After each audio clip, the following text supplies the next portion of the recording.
And a small child was heard to ask his or her parent, "Do you think he can stand up for the whole hour and a half for the sermon?"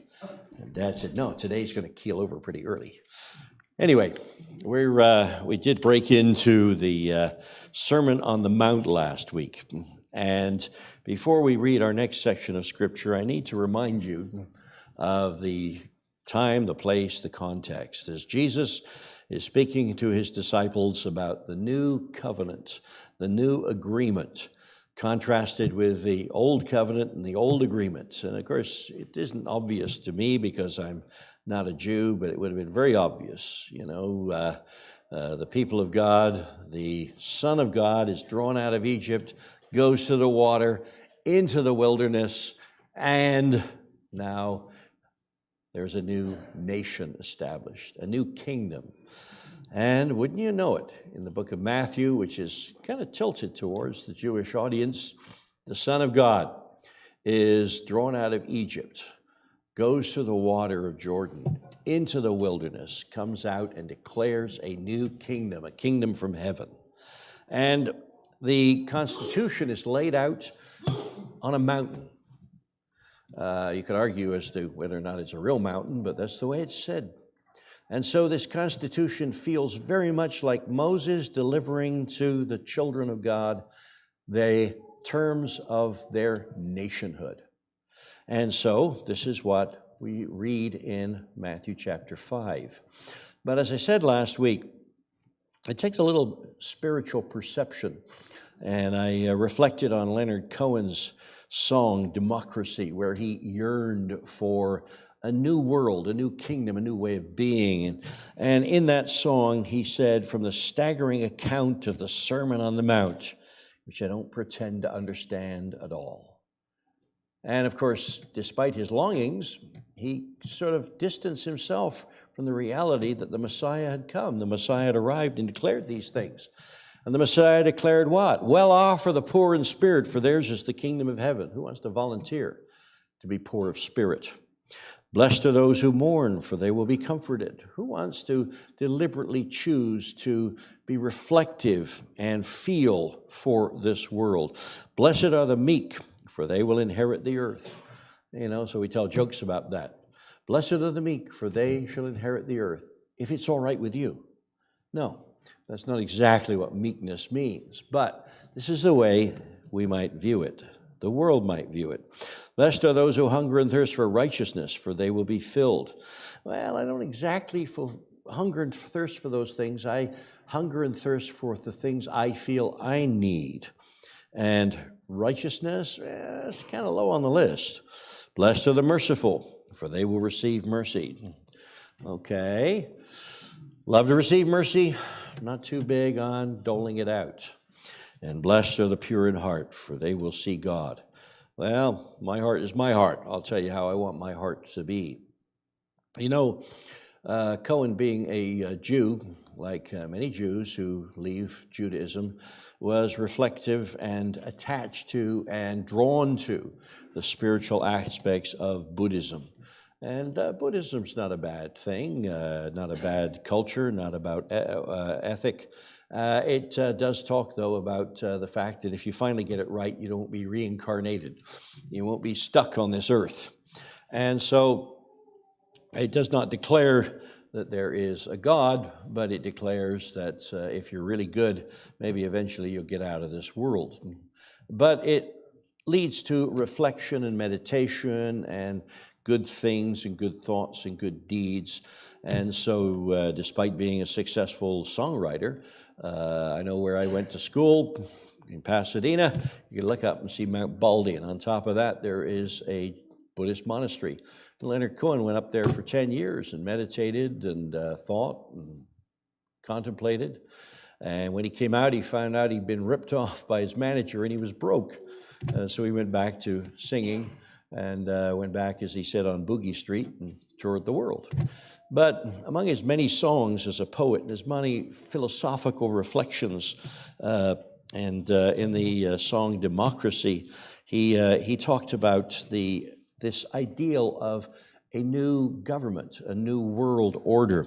And he said, in a break in the middle, he said, the hope he expressed this way, sail on, O mighty ship of state, to the shores of need, get past the reefs of greed, through the squalls of hate, sail on.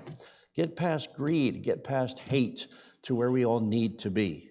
How do we get there? It's coming to America first, the cradle of the best and of the worst. It's here they've got the range, the machinery for change. And it's here they got the spiritual thirst. There's a certain thirst, it's true right now, but we see it on the news. It seems to be a thirst for blood, a thirst for vengeance, a thirst for just contentious strife. We don't see that. As he reflected from his spiritual side, he said, it's here that the family's broken, and it's here the lonely say that the heart has got to open in a fundamental way. So this is our hope. But how does it happen? How does change take place? And another song that he wrote about closing time, which was a reflection of when they close down the bars and the pubs, and the stupor and the confusion of human behavior late at night. He wrote this: so we struggle and we stagger down the snakes and up the ladder. And I thought that was just such a good description of the frustration and the angst that he observed. But he kept this positive Buddhist view that, if you just keep trying, next time you'll come back and it'll be better, and eventually you won't have to come back at all. And so we see mankind yearning for, a kingdom, a world. Of course, there have been so many other ways that it's been expressed. I think of the billionaire that I mentioned last week, that if the world he yearns for and supports actually came about, he could never be a billionaire. And in his misguided, my personal opinion, his misguided support of certain liberal causes, he causes more chaos than he does comfort, more destruction than construction. We think of people, there used to be a fellow who was in the news, about 20 or 30 years. Anybody remember Henry Morgenthaler? Yeah, a few of you might. He was famous for establishing a series of abortion clinics. And you think, what a horrible thing to be famous for. He was a Jew, and he survived concentration camps. His relatives died in the concentration camps. And he thought, in a better world, you wouldn't have somebody like Adolf Hitler born as a sort of unwanted and abused child. If all children who were born into a matrix of love and affection and acceptance, then the world would be a better place. So let's not have children born that aren't wanted, that won't be cared for. So let's set up abortion clinics so you don't have to carry an unwanted pregnancy. There, that'll help. Well, how do we feel about that? He said with tears in his eyes as he went through Auschwitz, look. In fact, they found a bone, I remember one documentary seeing years ago, and they pulled a bone out of the soil. And he said, this could be one of my relatives. What a horrible, horrible world they lived in. Wouldn't it be a better world if people who were not wanted weren't in it? And but his philosophy took him in those directions. You think of the experiments, in fact, the Chinese experiment, Chairman Mao, and the communist experiment, and the entire society was based on the idea that we can change human nature. We can change people. And in fact, if you are old enough, as I am, to remember the Cultural Revolution, then if you weren't willing to change, then you would be shamed, you would be abused, you would be disciplined, you'd be forced to renounce your stupidity. It was sort of an early version of wokeism, And, I think there were about 1 million people who died under that purge. But one of the popular songs for the early 60s, sailing seas depends on the helmsman. I translate from the Chinese, of course. Life and growth depends on the sun. Rain and dewdrops nourish the crops. Making revolution depends on Mao Zedong. This is our guide, and we're all going to be equal, and we're all going to submit to this new ideal, and we'll be recreated in some way or another. And you ask yourself, well, how did that work out? I went to China, and it felt like an ultra-modern place to be in Beijing. And over the last 25 years, they successfully created a middle class, an aggressive group of people, some of whom became millionaires, and quite a few became billionaires, unheard of under Mao Zedong. How could that happen? Well, they realized, hey, unless we cut people some slack and let them work with their talents, work, quote, for themselves, plant their own gardens, they're going to starve. You cannot force people to just say, well, from everyone according to his ability, to everyone according to his needs, because, well, my needs are greater than yours, so I'm going to take more. I need a chauffeur-driven black limousine because I'm a party official. You don't need that, so you go line up over there for your potatoes, this sort of thing. And so the idea didn't come to pass. Mao Zedong, and it sounds so good. He said, at no time and in no circumstances should a communist place his personal interests first. He should subordinate them to the interests of the nation and of the masses. Hence, selfishness, slacking, corruption, seeking the limelight, and so on are most contemptible, while selflessness, working with all one's energy, wholehearted devotion to public duty, and quiet hard work will command respect. Mao Zedong, direct quote. Well, how did that work? Well, if you want to work harder than me, go ahead. After all, we're all equal. We can all share, And as any of you ever read George Orwell's Animal Farm? All of us are equal, but some are more equal than others. This idea. And the animals, of course, they have a collective in the farmyard, this sort of thing. The Russian philosophy was the same. The new Soviet man, and he will eschew all selfishness, and he will work for the state. I know when I was in Ukraine some years ago, we drove past a place, and it was deserted. And there seemed to be a lot of land around it, and I naively said, well, what's that? So that used to be the collective farm. Nobody lives on the collective anymore. Okay, that's what happened. Being a child of the 60s, John Lennon grew up with all these wonderful ideas. And of course, in the 40s and 50s, some of these communist ideas really took root in England for a while. And the ideals, I remember talking to older people who talked about the idealism that they bought into.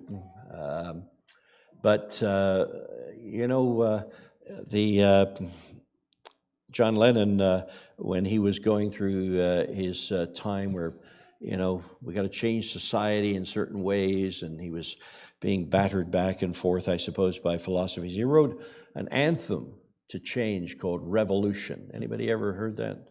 You say you want a revolution. And he wrote this, you say you want a revolution.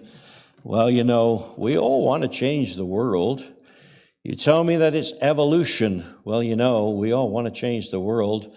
But when you talk about destruction, don't you know you can count me out? Oh, I'm not going along with that. You say you got a real solution. Well, we'd all love to see the plan. You ask me for a contribution. Well, we're all doing what we can. But if you want money for people with minds that hate, well, I can tell you as brother, you have to wait. You say you'll change the Constitution. You make some more laws. Well, we all want to change your head. You tell me it's the institution. Well, you'd better free your own mind instead. But if you go on carrying pictures of Chairman Mao, you ain't going to make it with anyone anyhow. And so after stepping back from the whole thing and all the idealism, and we see, of course, the same thing happening again with wokeism and in presentism. The whole idea that if I'd been back there, I wouldn't have been that way. They tear down pictures of or statues of George Washington, the father of the nation, because, he owned slaves. Well, it's true. If you'd been back there, you'd have probably owned a slave or two as well if you had the opportunity. The idea of they weren't as evolved as we are, ergo we got to destroy that history, we got to destroy the statues. I wasn't too emotionally involved with any of that until they started that in England and they tore down a statue of Winston Churchill. Then I know they've gone too far, okay? And, because Churchill, in his time and in his place, had a certain attitude towards the empire, as he called it, granting India sovereignty and all sorts of other things. And despite the fact that he was the man of the 20th century, now, boy, he was such a failure. He was such a dud. He was just a horrible person. And so now it's gotten to the point where, you hear these stories now about people who are publicly vilified and told that they have to take sensitivity training because they didn't understand something, or they got a word wrong, or even they refer to a word that shouldn't be used, but you use the word when you refer to it, or you just use the initial, things like that. And so all of this, we keep going through this whole process as mankind, trying to find a better kingdom, trying to find a better world, trying to find a different and better and superior way of doing things. As Cohen said, and so along we stagger, down the snakes and up the ladders. Well, we come to the Sermon on the Mount and the passage that we're going to read now. And we find Jesus addressing the same problem. So now it's a good time for me to shut up and invite Lowell to step up, if you would, and to read to us from the Sermon on the Mount and see if we can discern a little different view of a kingdom that will work.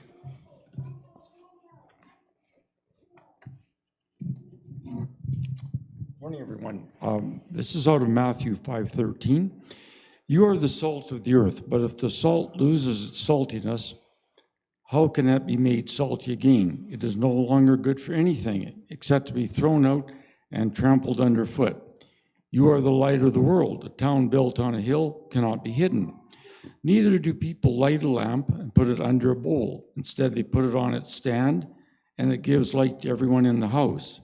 In the same way, let your light shine before others, that they may see your good deeds and glorify your Father in heaven. Do not think that I've come to abolish the law or the prophets.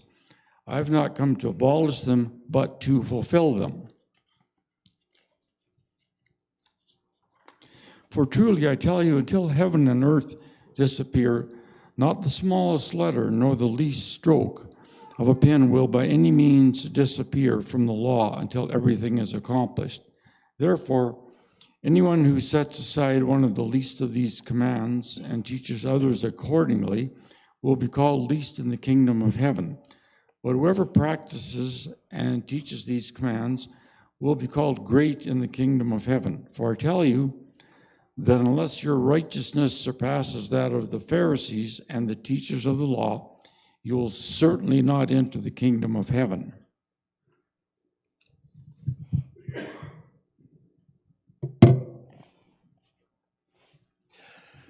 Thank you.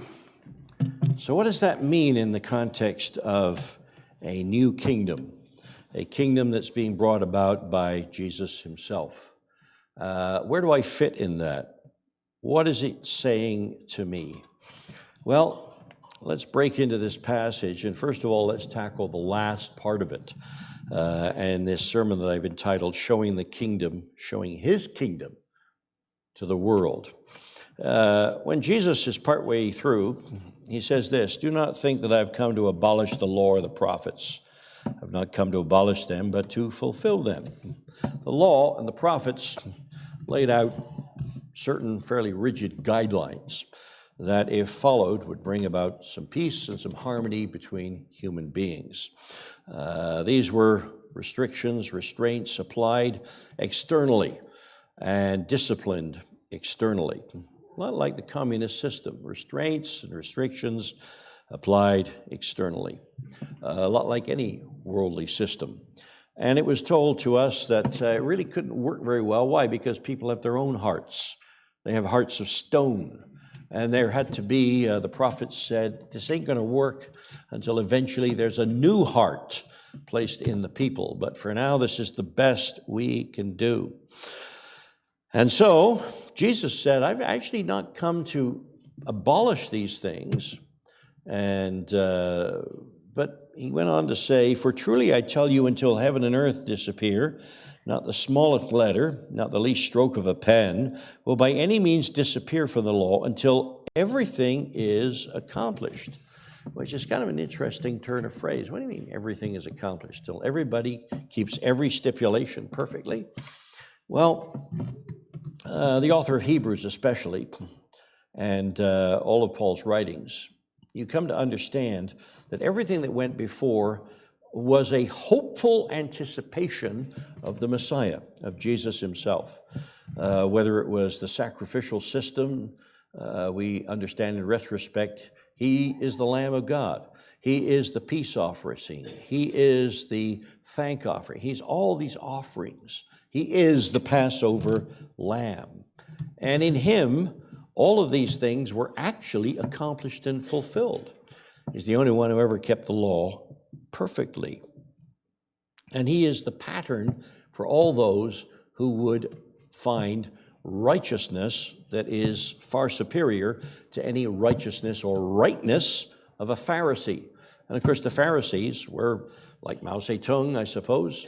They had particular laws and rules and regulations. You follow them, you'll be right. Just as if you follow the rules and regulations that Mao laid down, then the helmsman would pronounce you right, and the Red Guard wouldn't come along and say, you're not doing it right. And if you're really, really wrong, we'll shoot you. They lost 1 million that way. And if you're doing it kind of wrong, well, we'll publicly humiliate you until you say, I was mentally deranged, I was out of my mind, but now I realize that I must obey the helmsman, Chairman Mao. And so we find that. We find that in rigid authoritarian systems like that. But Jesus says, look, I have come along and I am dealing with something differently. I am dealing with the minds and the heart. Just like your dear Leonard said, that the heart has got to change in a fundamental way, just as the prophets predicted. Something's got to happen to change the hearts of human beings. So, anyone who sets aside any of the least of these commands, he has just gotten through, actually, if you go back, we talked about his commands last week. Well off are the merciful. Well off are the poor in spirit. Well off are the people who see things and do things and feel things this way. So don't set aside any of those things that I have just given you as my pronouncements, my guidelines, my authoritative law. And of course, you know, when you perceive Jesus as having the privilege of sort of fleshing out what Moses gave, then you made a big mistake, because Jesus constantly said, you've heard it said before, I say this. You heard it said before, I say this. And so Jesus is explaining here. And you cannot teach and preach and say against that which comes from the kingdom of heaven. But whoever practices and teaches what I've just said, these commands, will be called great in the kingdom of heaven. Why? Because you will just be like the Son of God himself, and you will be transformed in a fundamental way. For I tell you that unless your rightness, unless there's something superior to that which is of the Pharisees, and the Pharisees would have been good neighbors, I suppose, that had kept their yard clean, their fence would have been straight, and they would have been happy to look over their fence and look down their nose at you if you didn't do the same. But there was a certain problem with their rightness. As far as it went, it was inadequate. There's a certain problem with the rightness of all sorts of systems in this world. Is it a good thing to share? Yes. But to really think that humanity is going to be based on your communist philosophy and is going to somehow or other thrive, well, apparently it's fallen by the wayside multiple times in numerous different cultures. There's something superior to what you have come up with, people, and certainly there's going to be something superior to what the Pharisees and teachers of the law have come up with. You will certainly not enter my kingdom, he said. That's not the way in. And he went on to say, give very specific examples, and you can see them. Anger, okay, as he goes on to say, you have heard that it was said to the people long ago, you shall not murder, and anyone who murders will be subject to judgment. That's a good thing, okay? But I tell you, there's something far more important than that. Lust. You've heard that it was said, you shall not commit adultery. You shall not covet, things like that. But I tell you, oaths. Again, you have heard that it was said to the people long ago, do not break your oath. In other words, don't lie. Don't misrepresent. Don't break your word. But fulfill for the Lord what you have made. But I tell you, retaliation. You have heard that it was said, eye for eye, tooth for tooth. But I tell you. And so he goes on to explain there's a different view, a different way, a different feeling to all these things. Lift your eyes to heaven and you will discover that from heaven comes the inspiration of the Holy Spirit that just, really opens your eyes to stuff that you could never ever see before. Opens your understanding. And once you understand that and you realize that you are living for something greater than yourself. You are living for something greater than a human philosophy. You are living for something greater than a human government or a country or a community. Then you will realize that you're living for me. And when you realize that, your whole world changes. Again, with the simple restraints, don't kill. I can gossip and hate as much as I like. Don't steal. I can lust and yearn as much as I like. A very specific commandment.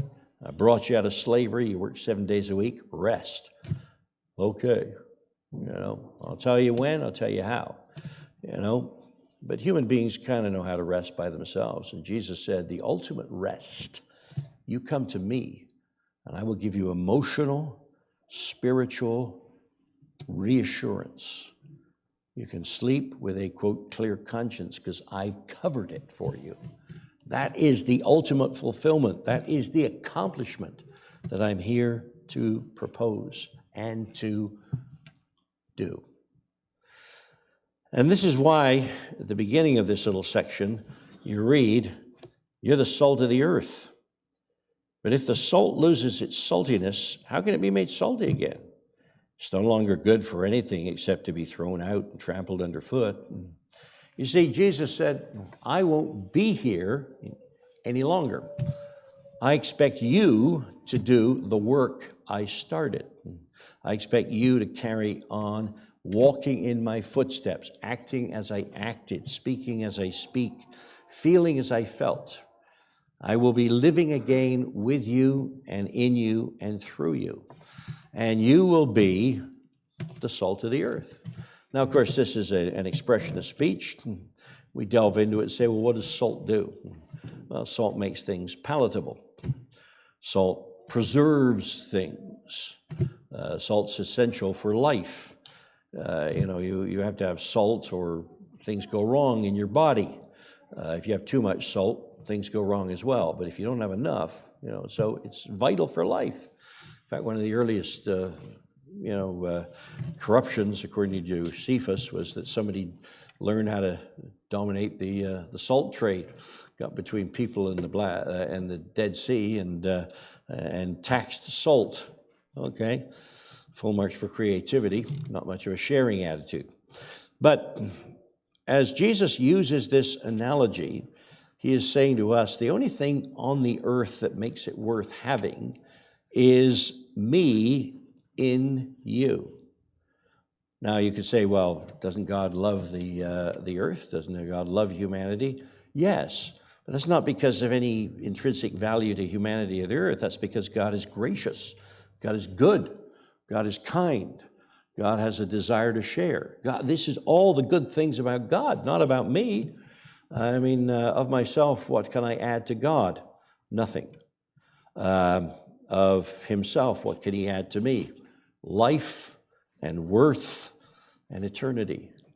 And so he is vesting importance in me because we are, you are the presence of his government, his kingdom on earth, in the here and now. And so the only thing that's good on the earth is him in you. The only thing that makes the earth worth saving, in quotes, is him in you. And it's as if he is making an appeal, laying a responsibility, and explaining the importance of your presence, of your ministry, your work, your living out this new covenant. You mean that the world is worth something. Well, doesn't he like communism? No. Ultimately, it doesn't do a thing for mankind. It just results in some people being able to dominate others, manipulate and manage others. Doesn't he like capitalism? Well, maybe a little bit more fair in some ways, but no, doesn't really result in a lot more than the golden rule. Then what, as the gold makes the rule, things like that. So he is saying to us, the only thing worth having is you. Why me, Lord? Because I am with you, I am in you, and you make the earth palatable to me. You will result in the earth being preserved if you allow me to work with you and through you, and you embrace me, and we are in communion. Really? Yes. That's my point. And furthermore, you're the light of the world. A town built on a hill cannot be hidden. You are my light to the world. When Jesus entered the world, it said he was the light of the world, and the darkness just really didn't like it. And so he is drawing on the same analogy and sharing the fact that his presence was the light of the world, and now your presence, his presence in you, is the light of the world. That's a big, big thing. That's a big, big ask. But don't worry, I'm with you. I know that there are times when that becomes extremely important to people who don't realize it. Here you are, just an ordinary person, an ordinary grandmother, and maybe in a little small way you realize that your grandchild is in distress. Even in intercessory prayer, Gary mentioned, to those of us who are a bit older, we understand unstable times. We've survived. We've come through the other side. To some who've came to Canada from war-torn areas, they know that there's a lot worse than, a bus strike or winter or something like that. They know their experience brings in conversation and in community a certain matter of insight and comfort that is shared with others. I know that I was pleased some time ago. I was invited to a gathering that included, I'm sure, one or two Muslims, a number of Sikhs, a Hindu or so, Catholics. So you could see from Latin America, from the Philippines, from India, from numerous other places. And the patriarch of the event, who was paying for it all, said, he's Sikh. He said, make sure you ask a blessing, which surprised me. And I thought, well, how am I going to ask a blessing that sort of honors the traditions, the customs, the insights, the different views? So I was able to do that, and thankfully present it in such a way that it wasn't, quote, blatantly Christian, but it was blatantly God-centered. And, from across the room, he gave me a thumbs up, and he felt that I had honored God. God as he understands him, God as I know him, God as the Christians who were there understood him and know him, and it was in a certain context and time and place. And so I felt really chuffed about that. Hey, did okay. Light of the world, good for Bob. And it was very pleasant. I left them with the impression that Christians were reasonably decent people. And of course I was remembering, since I remembered the famous quote from Gandhi, who was an admirer of Jesus, and who said simply, I like your Christ, I do not like your Christians. And of course, having grown up in India and returned to India and see what the British and their Christian traditions had unfortunately done, growing up in England, I am very aware of what I felt was the blessing of the British culture, the British Empire, and so forth for India. They still use the same stone buildings that were built. There's still many judicial systems and other things in place, parliamentary system and so forth. But there were massacres at certain times. There were injustices. There was oppression that took place. It was kind of a mixed blessing having the British there. But overall, I think, well, of course, I'm British, so I think it was pretty good.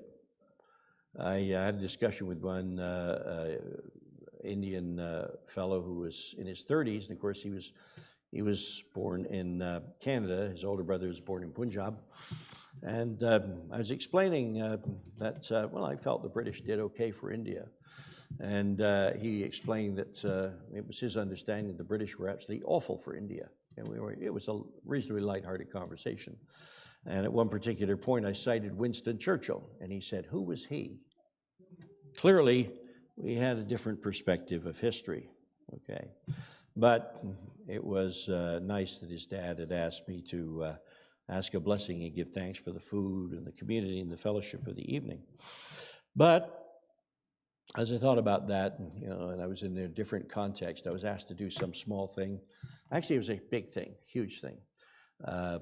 And I mothered over a little project that involved fire regulations. And of course, if you have a fire, it gets to be pretty serious. And so they cite you and they look through things and they say there are all sorts of things that need to be done differently so that you don't have another fire.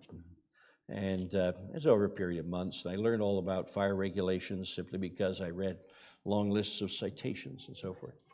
And so I was able eventually to engage a company that came and sorted out all the things. One of the things that had to be done was you just don't put gas things here and you don't have gas things there.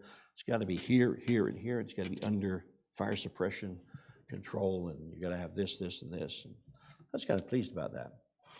And so it was finally accomplished. And literally an hour after they left and it was certified, along came a beautiful person, a Filipino chef, and he just changed everything. He just put it back the way it was, totally illegal and everything else. And so with all the lack of grace and lack of dignity that I could muster, I told him what an absolute he was, what an absolute idiot he was. I was very frustrated. And I really let myself down on that particular occasion. And, he was highly offended. And, about 30 seconds after I got through venting my frustration, he got through saying, he'd never worked there again and so forth. I realized that God's man of faith and power, the light of the world, was an absolute black hole. It wasn't quite that way, but yeah, it was that way. That's what I felt. Here was somebody who knew me in the context of being a Christian, knew me in the context of offering prayer. A few months later, knows me in the context of being Mr. Nasty. And that is such a failing on my part. I know so much more than that. I know so much better. And so I offered an apology very, very quickly. And it got sorted out very, very quickly as well, because you never go wrong with an apology, especially when you're so wrong yourself. But here Jesus says, you're the light of the world, Bob. In fact, a town built on a hill cannot be hidden. You can't avoid that. That's why I place you there. You are not just supposed to try and be the light. You are. You're the only source of light there is, as far as I'm concerned, he says. Okay, they might get a flash of inspiration from Leonard Cohen's lyrics, but look, nothing lasts. Nothing endures. Maybe they get their inspiration from Mao or from Karl Marx or Lenin. But no, nothing compares to me here in you. And I'm trusting you to transmit the light. Because when I left the world, I took the light with me. And I only sent it back to be with you. And you, whether you like it or not, or believe it or not, a town on a hill can't be hidden. You're it. And whether you think it or not, people know that. Which is why I felt so miserable by my own lack of grace. Neither do people light a lamp and put it under a bowl. Instead, they put it on a stand, and it gives light to everyone in the house. What is the reason I promote you, place you in situations, lift you up, so that the light can go a little bit further? That's the purpose for which you were created. And so in the same way, let your light shine in front of others, so that they may see your good works and glorify your Father in heaven. The Father in heaven was not glorified. It was not enhanced by my attitude, my mindset, my conduct, anything about me, which is why, actually I texted the guy afterwards and I said, not just sorry, I said, and asked for forgiveness. And he wrote back and he said, no bothers, he said, I'm going through a lot of frustration and a lot of anger. Give me an hour to cool off. I got problems too. And so I wrote back to him and I said, thank you for your forgiveness. To err is human. Well, I didn't say that because, he didn't understand English the way I did. So I wrote back to screw up is human. The expression is to forgive is divine. And I didn't think he'd understand that. So I wrote, to forgive is from God. Thank you for your forgiveness. And I just could only hope. They said, oh, okay. When ironically, I bumped into him a little bit later as he was coming through a doorway, and he gave me a hug, and that was a measure of reconciliation. Good for me? Yeah. No. The light just died right there. And this came back to me because I've read this so many times. You are the only source of light in these circumstances. Just because you see something flashing on and off over here that's called, something or other, or a philosophy or something, don't mistake that for light. You are the light. And unless you stay calm and stable and peaceful, the light's going to flicker badly. And if you go out, there's no light left. So this is what I trust you with, and this is what I'm asking of you. Think of the responsibility to your neighbors, to your grandchildren, to your partner, to your relatives and friends. Just think of that on your shoulders. Why? Because that is the reality. Deal with it. Deal with it. Because I trust you and I've entrusted you with this responsibility. I left. And the only way the world sees heaven is through you. I left, and the only way the world sees God is through you. You are the light of the world. Oh, that's a lot of responsibility. I know, but it's the whole business of the kingdom is a responsibility. Everybody's wandering around saying, how can the heart open in a fundamental way? If you don't understand it, nobody understands it. The world needs a new government. It needs a revolution, and you are part of the revolution. I don't feel like a revolutionary. No, because it's from the top down. It's flowing from heaven, it's flowing through you, and it's going to change everything. In fact, the little bit of change you see right now, that's nice, that's good. It's not all it's going to take. Eventually, I'm going to prove that you were my source of light in the world by appearing myself. You find that encouragement in the book of Revelation. I would call people who, he says, looked at you, maybe even despised you, said, yeah, blessed are the merciful, blessed are the meek. Yeah, right.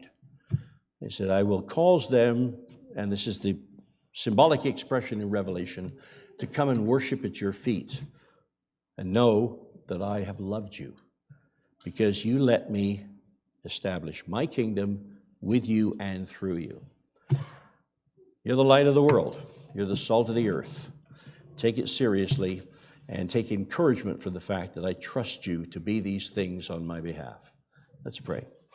Our Father in heaven, as we read back through these amazing words of the Sermon on the Mount, we realize there is a new kingdom happening, a new government being brought into being. And we do not know the final time or place that you will accomplish all these things, but we know that you're doing what you're doing here and now with us and through us. And at times it's challenging, it's difficult, it brings us into places of disadvantage. Perhaps sometimes we're discouraged by the lack of response, but we ask that you would continue to work through us, to trust us, to empower us, to inspire us, and that we can recognize what an awesome, awesome privilege it is to be your light in this world. Lead us this coming week to recognize how important that is and the work that you're really doing. Lead us to find encouragement and just joy in the fact that you are at work with us and through us. We thank you for the words that our Savior gave us on the Mount, and we thank you for the kingdom that you're creating in Jesus Christ's name. Amen.